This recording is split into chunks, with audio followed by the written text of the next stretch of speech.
Y para hablar precisamente de este y otros temas, saludo a nuestra querida Lina Duarte, nuestra reina de Xochimilco, nuestra corresponsal, junto a la licenciada Laura Ceballos Alcázar. Primero te saludo a ti, querida Lina, ¿cómo te va? Hola, ¿qué tal, Vicente? Muy bien, aquí felices de estar nuevamente en esta mesa de los lunes con mi comadre Laura Ceballos. Te mando un abrazo a ti, a Ceci, a todo el equipo, obviamente Sin Censura, ya listas aquí a hablar de bastantes temas y dejar la víbora chillando. Eso, gracias por la paciencia, por cierto, nos han aguantado para ver y escuchar el mensaje del presidente Andrés Manuel López Obrador en vivo y en directo desde Palacio Nacional en el centenario del asesinato de Ricardo Flores Magón. Saludo a la licenciada Laura Ceballos Alcázar, abogada por la UNAM, con especialidad en Derecho Electoral, colaboradora de Sin Línea MX y orgullosamente miembro de estas mesas de diálogo. Querida Laura, gracias por acompañarnos. Al contrario, Vicente, a mi comadrita Lina, muchísimas gracias por invitarnos y además por ser parte de esta mesa en especial después de un 20 de noviembre tan poderoso y de un aniversario de un personaje tan icónico para esta libertad de expresión, esta libertad de prensa que hoy gozamos. Así que encantada y muchísimas gracias. Feliz día.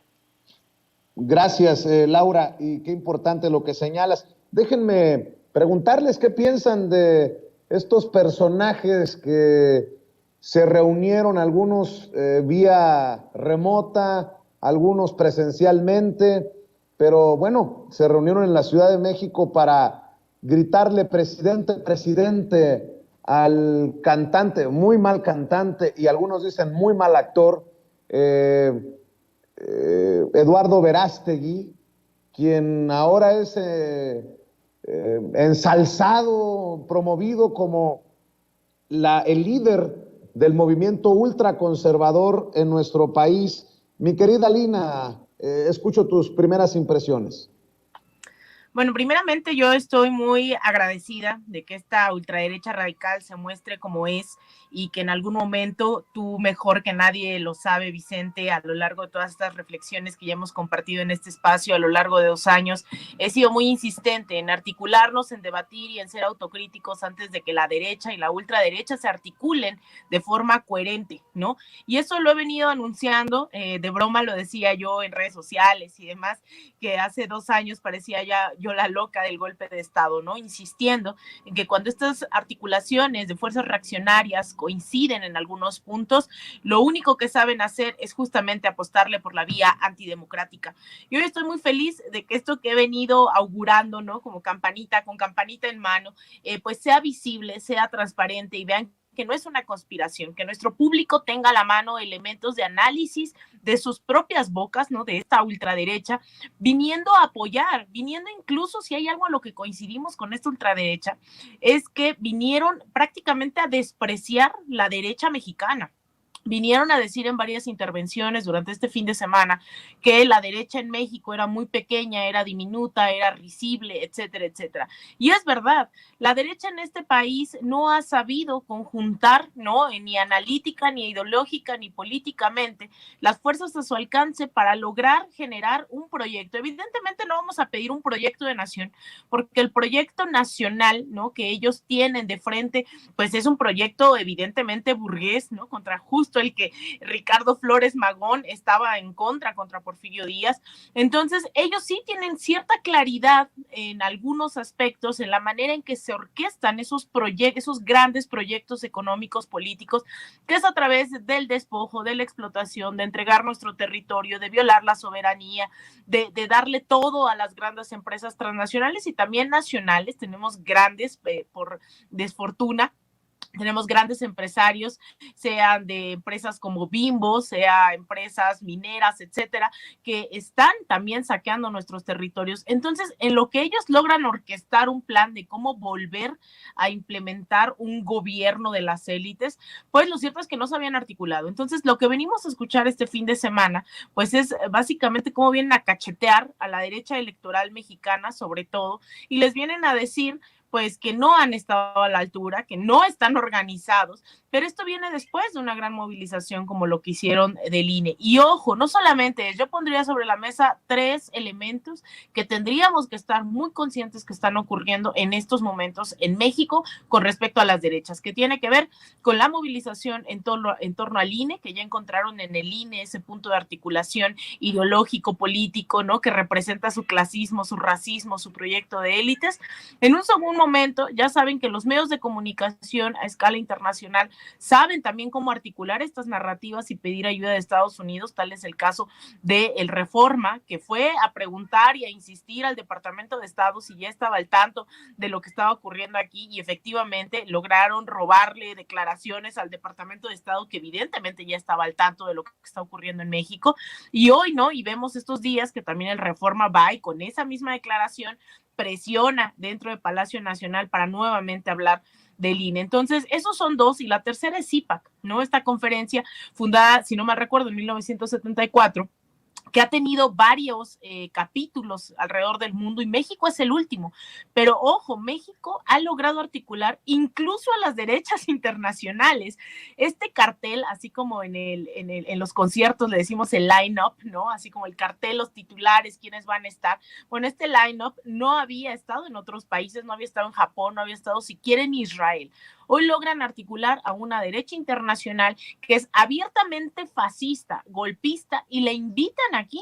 Incluso hay un personaje llamado Iván Peña, si no estoy confundiendo su apellido, que está acusado aquí en México de haber violado tumultuariamente a su esposa, ¿no? Y que incluso fue uno de los ponentes en esta cumbre. Estaba invitado Luis Fernando Camacho, que es uno de los 2 máximos responsables del golpe de Estado en contra de Evo Morales, y que estuvo muy ocupado en Bolivia orquestando otro golpe y no pudo venir. Vino el hijo de Jair Bolsonaro, es decir, todos estos personajes abiertamente inmiscuidos en actos de violencia, de fascismo, de golpes de Estado, estaban aquí en México. Entonces, híjole, creo que incluso el mismo Donald Trump, que es el que cierra el evento a través de un mensaje grabado, pues el mismo Donald Trump, ¿no? Que sabemos durante su mandato, y es algo que con eso quisiera cerrar, me preocupa mucho, ¿no? La postura incluso de Andrés Manuel López Obrador, porque creo que si bien el presidente está en una postura de visibilizar que nadie ostenta el título de qué sí es libertad y qué no, está apoyando, y tú lo sabes, Vicente, viviendo en Estados Unidos, a mí me tocó vivir en Estados Unidos todo el trumpismo, yo sé que muchos de nuestros connacionales allá también apoyan a Trump, etcétera, pero es verdad que hay un registro de incremento de los grupos de odio, incluso de incremento de las células del KKK, del Ku Klux Klan, que a muchos se les olvida que todavía existe. En ese momento se incrementaron las células del Ku Klux Klan, se incrementaron los crímenes de odio en contra de la población musulmana, en contra de los migrantes. Hace unos días hablaba con paisanos de Atlanta y me decían, fue una época de horror para nosotros aquí en Atlanta, y que se le esté devolviendo una plataforma como Twitter, a mí me parece un error, porque no está de por medio tener una cuenta de Twitter, sino justamente tener plataformas, sea a través de Twitter, sea a través de CIPAC aquí en Santa Fe, para esparcir discursos de odio. Entonces, yo creo que llamaría yo la atención de nuestra audiencia de no minimizar la derecha. Yo sé que hemos dicho muchas veces que está moralmente derrotada, pero eso es lo último que le importa a la derecha internacional. No les importa la moral, no les importa la ética ni la democracia. Es gente que abiertamente de la noche a la mañana no solo puede articular golpes de Estado, sino en el caso de Bolivia, por ejemplo, con la masacre de Sacaba y de Sencata, en donde 37 personas fueron asesinadas. Entonces, que esas personas estén aquí, Vicente, que se sientan libres de mandar mensajes, de articularse con la derecha y ultraderecha mexicana, de la cual ni siquiera a veces sabemos su existencia, ¿eh? Hay muchos grupos que están germinando con esta derecha internacional. Entonces, ahí yo creo que hay que tener todavía un ojo sobre esta derecha fascista abiertamente y seguirnos. Afortunadamente hay ese mensaje de movilizarnos en las calles, sacudirnos el polvo, volver a las calles, volver a organizarnos, hacer círculos de estudio, pero también, así como Flores Magón durante el periodo de la Revolución, seguir haciendo medios de comunicación. Flores Magón fue justamente el creador del medio de Regeneración y de muchos tantos más, ¿no? Y de entender la comunicación también como una herramienta libertadora, emancipadora, y creo que hoy pues no estamos en la revolución, pero sí estamos en una nueva transformación, y esas grandes transformaciones también requieren espacios de debate, análisis, autocrítica, pero también de hacer conciencia dentro de la población. Así es, querida Laura Ceballos, también escucho tus planteamientos en torno a este tema que debe de ocuparnos a todos. Fíjate, Vicente, que, bueno, obviamente no puedo estar más de acuerdo con la Lina, pero sobre todo hay que hacer esta parte de trabajar mucho en la conciencia de la gente, porque ellos, los que hacen esta CIPAC y esta idea de lo que no funciona es el socialismo, el comunismo, los rojos, los que nos están quitando la democracia. Eso es lo que nosotros como personas que nos dedicamos a esto de la comunicación tenemos que pues meterle mucha galleta, justamente porque esta idea, ellos mienten por convivir, es la única forma que tienen para llegar a la gente.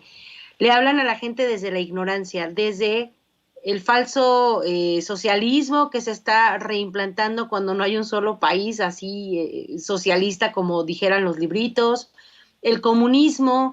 Ellos defienden obviamente el derecho a la vida, la prohibición del aborto, es decir, ellos van en contra de todo el progreso que a nivel mundial se está alcanzando en materia de derechos humanos, en términos generales. Entonces, creo que es obligatorio que en esta idea que ellos tienen de ganar la voluntad de la gente, nosotros ganemos precisamente en la parte de información, porque llegan con un discurso muy según ellos, muy bien articulado para fortalecer a las derechas y a las ultraderechas del mundo con esta idea de llevar a los fantasmas del pasado al presente.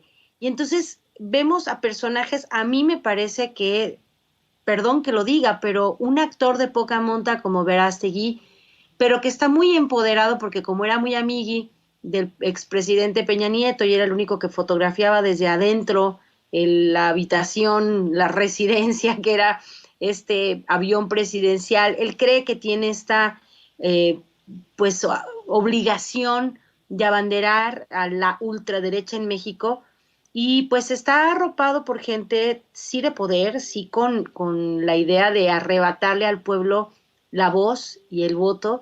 Entonces sí es importante escucharlos, no hagamos como, perdón, los que tenemos gatos sabemos que aunque la tapen con la arena, pues la caquita sigue estando ahí, entonces el taparla no implica que no esté. Creo que es importante que trabajemos justo en la parte educativa, que la gente sepa a lo que se va a enfrentar cuando lleguen a pedirles a lo mejor el apoyo y a ofrecerles, como siempre nos ha pasado, espejitos a cambio de su voluntad.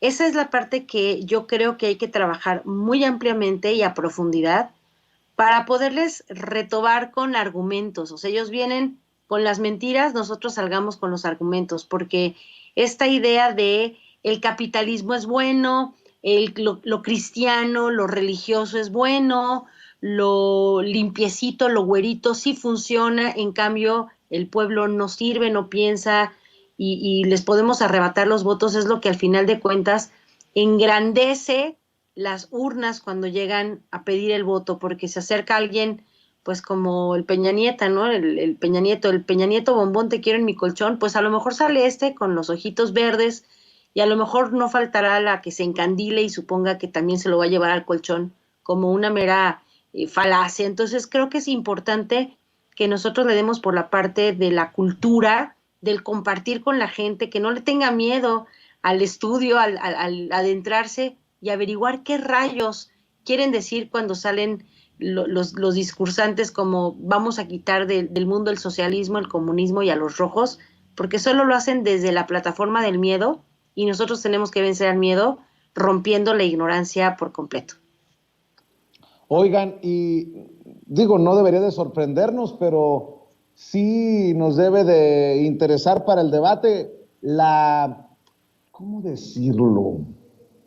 La atención que ha generado el tema del INE a nivel internacional. ya un vocero del Departamento de Estado, por cierto, hoy se lo plantearon al presidente y básicamente les dijo metiches, y también uno de los personajes de Human Rights Watch, de esta organización de derechos humanos, uno de los personajes de Human Rights Watch con expertise, con experiencia para los temas de migración de América Central y México, también se ha pronunciado.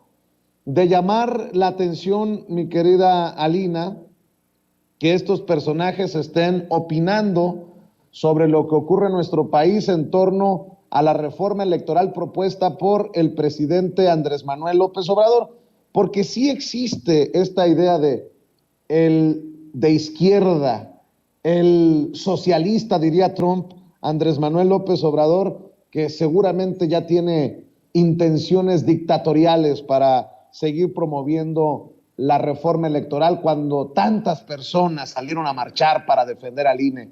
Por ahí va la cosa, ¿no? Totalmente, Vicente. Mira, yo no quiero ser alarmista de más, al contrario, yo quisiera que la gente se reflejara mucho en lo que ha ocurrido en otras latitudes, y por eso es mi desespero a veces de venir y sacudirnos todos, ¿no? Y ver lo que está ocurriendo. Yo les decía, hay varias estrategias que ya hemos visto, ya no son estos golpes de Estado en los 60s, en los 70s, en el 64 en Brasil, en el 73 en Chile contra Salvador Allende, en donde básicamente los golpes de Estado se articulaban sobre pues la parte militar, ¿no? Incluso Estados Unidos por eso creó su propia escuela de cuadros militares golpistas, ¿no? La parte de todos los comandos y demás fue una estrategia para articular golpes de Estado militares que funcionaron bastante bien durante muchas décadas. Sin embargo, ahora han ido perfeccionando tanto las estrategias de lawfare, que están ancladas en lo mediático y en la creación de métodos judiciales, ¿no? Como el caso de Dilma, el caso de Lula, en donde incluso a Lula lo llevaron a la prisión por 580 días, o Rafael Correa también, que hoy está acusado de influencia psíquica, ¿no? Después de una rebelión que se da, después de la traición de Lenín Moreno, a quien dejan en el gobierno en Ecuador, lo acusan de influencia psíquica. O sea, llegan a estos grados de verdad tan absurdos que nos daría risa de no ser porque son sumamente violentos, y que por eso hoy, si no fuera por la política exterior mexicana, hoy no tendríamos asilados y asiladas a decenas de personas provenientes de Bolivia todavía del golpe de Estado del 2019, pero también de Ecuador. Hay muchísima gente en este país que proviene de Ecuador luego de estos intentos de desestabilización. Y lo que hemos visto, Vicente, y que me siento muy afortunada de haberlo visto con mis propios ojos y venirlo a compartir aquí con la audiencia, es justamente cómo Estados Unidos se ha venido articulando a través de organizaciones según de derechos humanos, organizaciones de derecho internacional, para intentar dar golpes de Estado. El tema de Bolivia, si recuerdan, comenzó el intento de golpe de Estado justamente a través de unas declaraciones de la OEA, de los observadores electorales, dudando del resultado electoral. Eso generó la desestabilización y casi asesinan a Evo Morales por culpa de Luis Almagro y la OEA, que anduvieron haciendo esos chistecitos, ¿no? Beneficiando evidentemente los intereses de Estados Unidos y de las grandes empresas transnacionales que buscaban el litio boliviano. Ahí comenzó eso. En el caso de Venezuela, a mí me tocó cubrir durante muchos años la OEA, y a mí me consta cómo es que no lograban los votos en contra de Venezuela para implementar la famosa Carta Interamericana, hacer una intervención militar y demás, y fue por eso que se creó el Grupo de Lima, que si ustedes se meten incluso en Wikipedia verán que es una organización antigobierno de Venezuela. La crearon exclusivamente para atacar a Venezuela. No tienen otro objetivo, ni de cooperación, ni de desarrollo. Son simplemente las vías para legitimar un intento de golpe de Estado en Venezuela.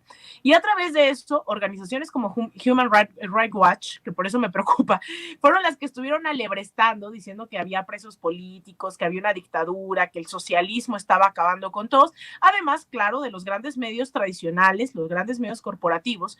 En ese caso, pues en Venezuela intentaron un golpe de Estado muy muy bruto, ¿no? En el 2002, y después intentaron asesinar a Nicolás Maduro hace 2 años, y después intentaron un golpe de Estado con Juan Guaidó, y así han venido.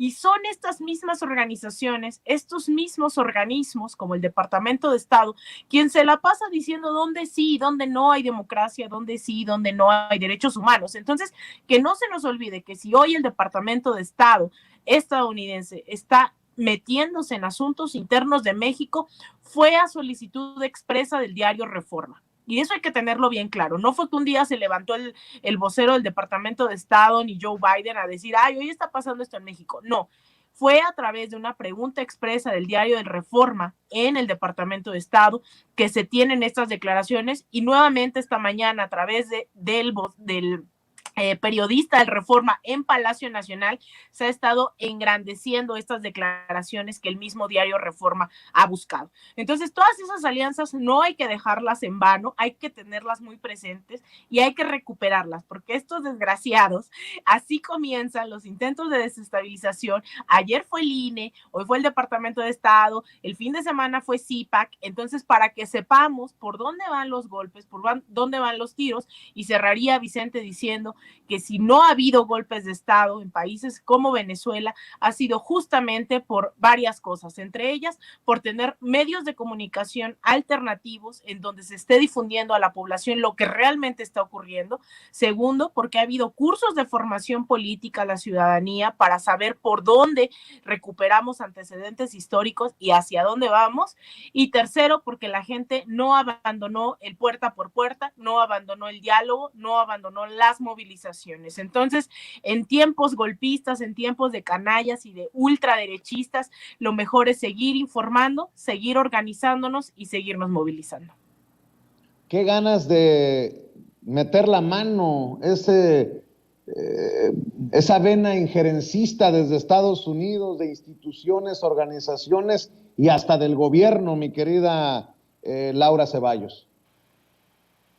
Fíjate, bueno, Vicente, esto que dice Alina es como parte de una receta, así como las recetas de las comidas de franquicia, que siguen a pie juntillas lo que el presidente ha dicho varias veces, y la semana pasada lo proyectó en alguna de las mañaneras, esta carta de Robert Lansing, diciéndoles, a ver, en México todo es tan sencillo que no tenemos que controlar al país como, para desgracia de nuestros hermanos de otros países de Latinoamérica, a través de las armas, a través de la guerra. Es más, ni siquiera tenemos que cansarnos, agotarnos en un golpe de Estado, porque nosotros solamente tenemos que controlar al presidente, educándolo en nuestras escuelas y influyendo en la idea de que solamente lo Made in USA funciona y él solito nos va a entregar el país, y así ha sido.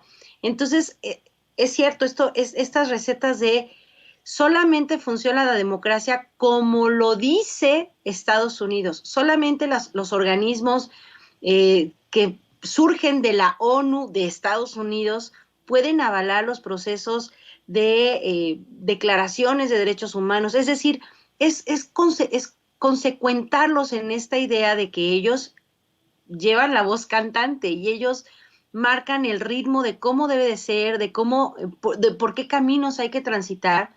Y eso es lo que de alguna manera les molesta del presidente, que si bien no pueden decir abiertamente que el presidente pues es un dictador, porque no lo es, o que viola en sí la democracia porque no lo hace, entonces vienen y le dan el espaldarazo a una aberración hasta cierto punto que cuida hoy la parte electoral, en lo que se ha convertido el INE. Y volvemos a lo mismo.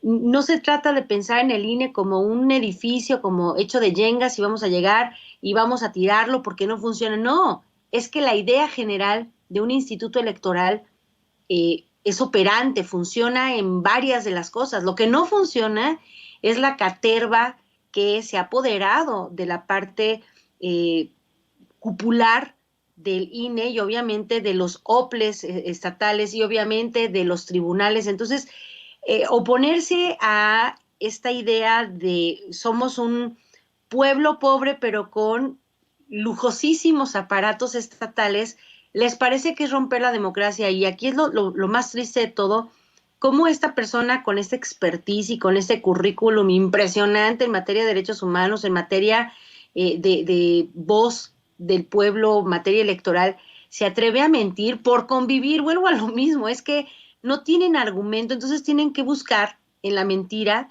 cómo construir algo que parezca una verdad, esta idea que dice siempre Genaro Villamil, estas fake news, esta construcción de metaverdades, para que parezcan que de verdad están a favor de la democracia. Y pues al final de cuentas logran el objetivo, me parece contrario, porque hoy la gente está más despierta, con mucha más intención de aprender, y como dice Alina, estos cursos de formación política, incluso ciudadanos a los que nos hemos de alguna manera abocado, quienes tenemos oportunidad de hacerlo, lo que buscamos no es adoctrinar ni alienar gente para una causa, sino despertarle en el conocimiento, en el manejo más básico desde el lenguaje hasta los instrumentos a los que se puedan referir para poder desmentir o contrastar lo que desde organismos internacionales dicen que es bueno. Entonces, hay que tener también mucho cuidado, porque creo que el presidente les está descubriendo el garlito de las recetas secretas, de las democracias perfectas, al estilo American Way, y ellos pues obviamente están enojados porque tienen una serie de compromisos y pactos por debajo del agua que se rompen de llevarse a cabo la democracia desnuda, es decir, sin estas falsas promesas de yo te doy, tú me das. Y en este caso, pues sí hay que tenerles cuidado. Son varios de los participantes en estos golpes blandos que van tratando de minar pues la credibilidad de un gobierno, y obviamente influir en la percepción de los ciudadanos.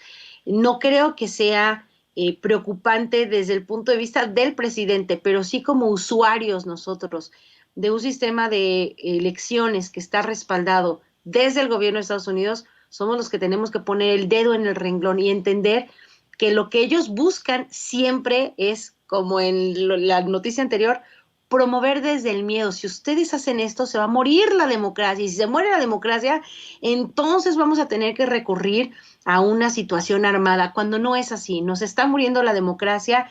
Lo decía yo en un curso que tuvimos el sábado justamente del Instituto de Formación Política. Imaginar que la democracia, con la pijama con la que nació en 1991, le sigue quedando a una persona de 2022 con 30 años de edad, es ridículo. Tenemos que mejorar esa pijama, y por ende hay que trabajar en la reforma constitucional y las reformas legales que devengan de ella, pero imaginando que ya crecimos en la democracia y que no seguimos cabiendo en el mameluquito del recién nacido. Así que hay que quitarnos el miedo nosotros, porque ellos van a traficar con el miedo todo lo que puedan sobre este y todos los demás temas. Así es, y para cerrar, mi querida Lina, un tema para ti, un tema para Laura. El presidente Andrés Manuel López Obrador, su gobierno ha criticado la elección de un funcionario brasileño como director del Banco Interamericano de Desarrollo, y no la propuesta de México. Esto, pues, todo parece indicar, es doblarse a los intereses de Estados Unidos y continuar por el mismo camino, dice el presidente Andrés Manuel López Obrador, el camino del neoliberalismo. El presidente Andrés Manuel López Obrador insiste en que para el BID eligieron a miembro de un grupo muy apegado a la política neoliberal. Alina. Pues mira, hay que tener claro justamente, primero, qué es el BID, ¿no? Que es el Banco Interamericano, que es el Banco Mundial y el Fondo Monetario Internacional. Estos tres organismos, entre otros tantos, son aquellos que se logran asentar después de la Segunda Guerra Mundial. Es decir, logran venir, ¿no?, a generar todo un orden político-económico a través del cual el mundo se tiene que rendir, ¿no? Se tiene que rendir a los pies de los vencedores de la Segunda Guerra Mundial.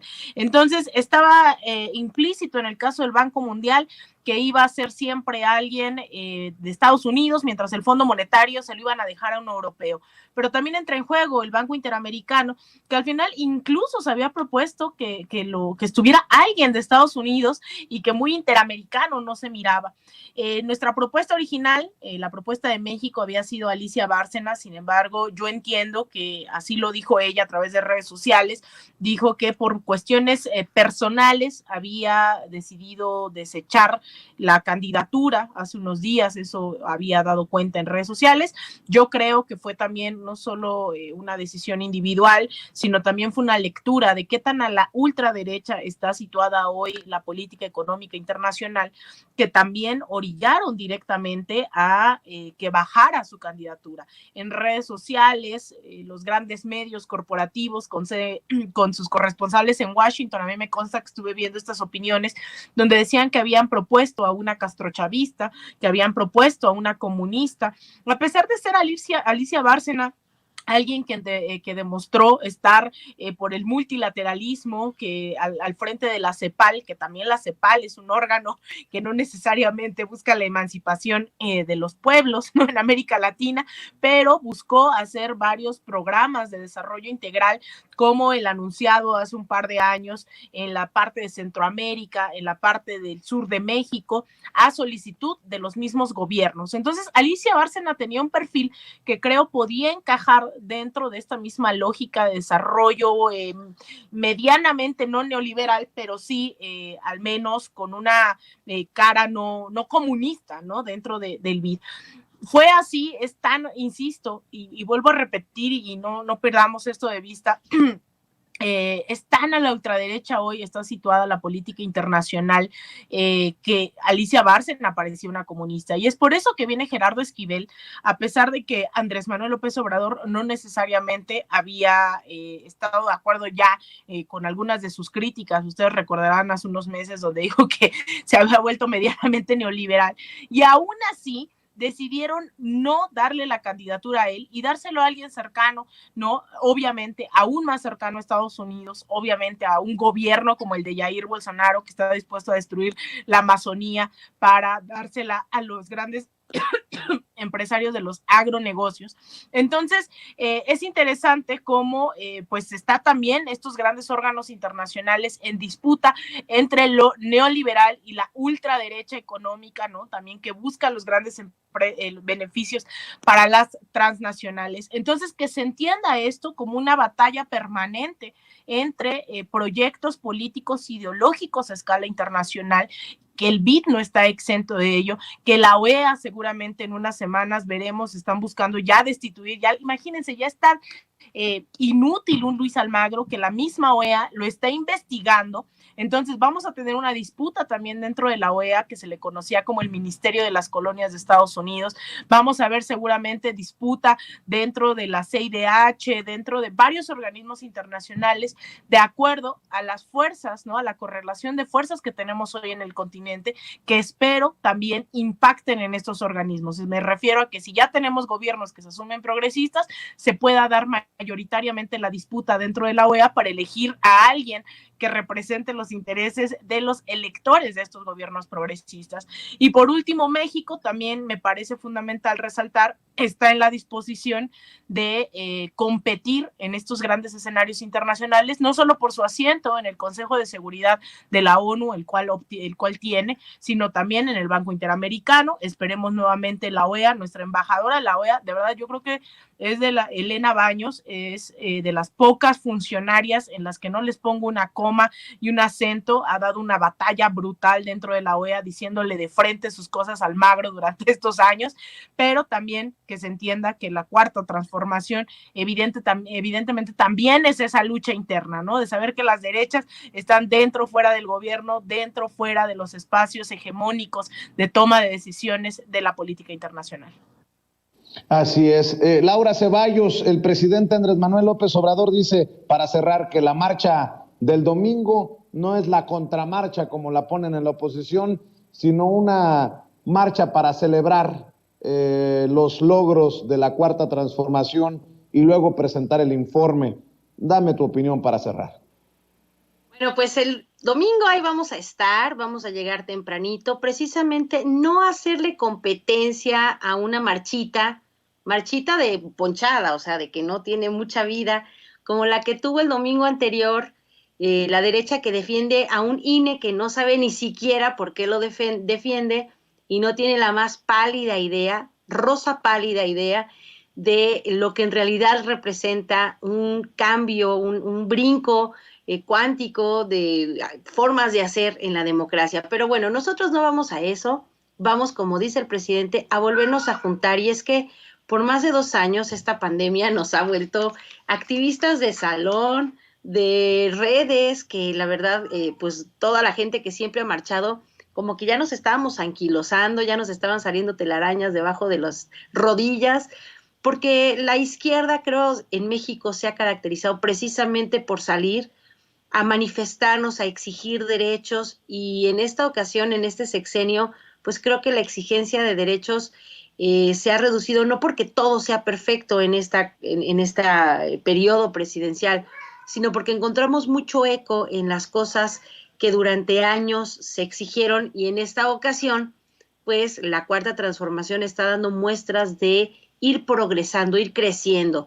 Decía Toño Helguera que no todo es perfecto, pero bastante se acerca a lo que podríamos pensar que está mejorando en México. Entonces, tener un pretexto como este de juntarnos, de salir a la calle, de abrazarnos, es domingo, vayan, el Gran Edis Mall hizo ahí la donación de un diseño de playera, los que la quieran imprimir, pues ahí está.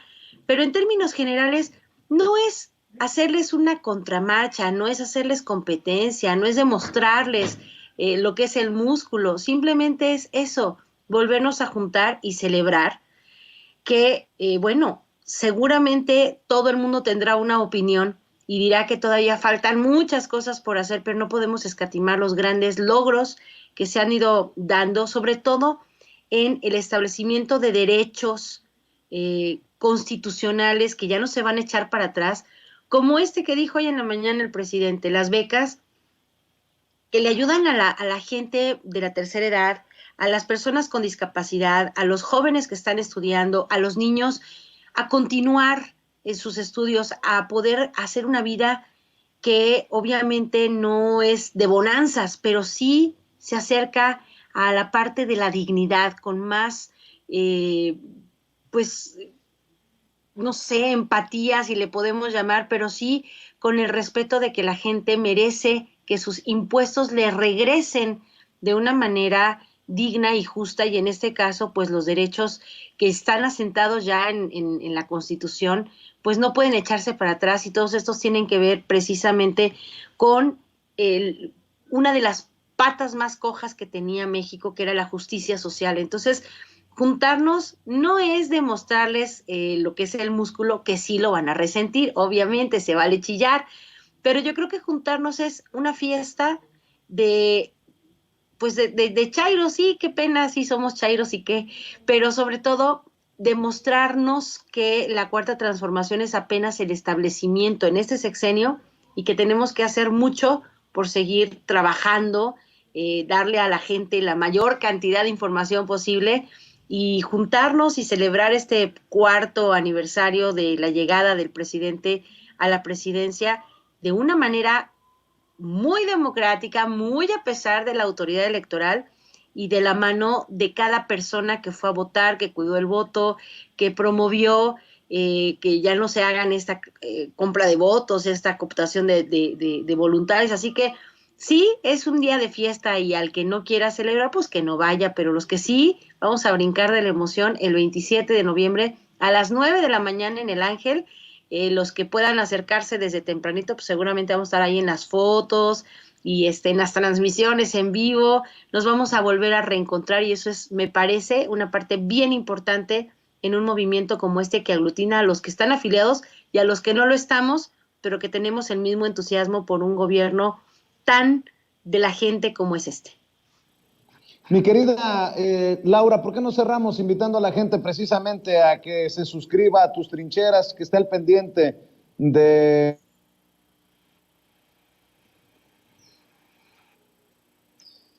Ahí estoy.